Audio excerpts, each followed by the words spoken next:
Are you experiencing any hip tightness or leg tightness?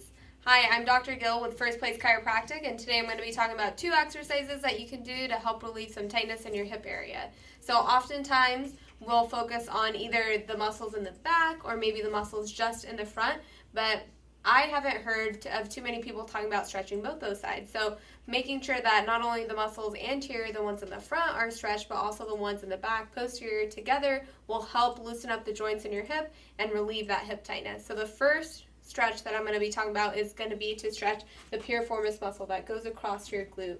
So for this stretch, you're going to lay on your back here. And if I want to stretch my right piriformis, I'll lay back, have my left leg up, cross my right leg over, and then lift my left leg towards my chest. You should feel a nice stretch in that piriformis on that right side there. Now hold that stretch for about 10 to 15 seconds, and if that stretch causes any pains, don't do it, of course, but to make sure that you're stretching both sides, one side and the other, you don't just want to loosen one side of your pelvis, you want to loosen both sides equally. So that's the first stretch, to stretch the muscles in the back.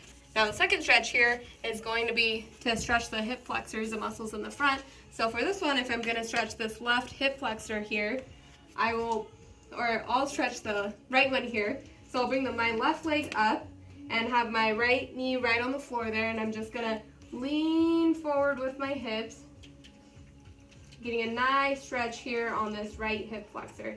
Now again, hold for about 10 to 15 seconds. If this stretch causes any pain, don't do it, but make sure that you're doing it bilaterally, which means both sides, so you're stretching out both the muscles on both sides, in the front and the back. That should help relieve some of that hip tightness. Now, if this was helpful, comment below. If you have any questions, drop a comment. I'll make sure to answer that for you. Otherwise, this is some stretches to help with hip tightness. Thank you.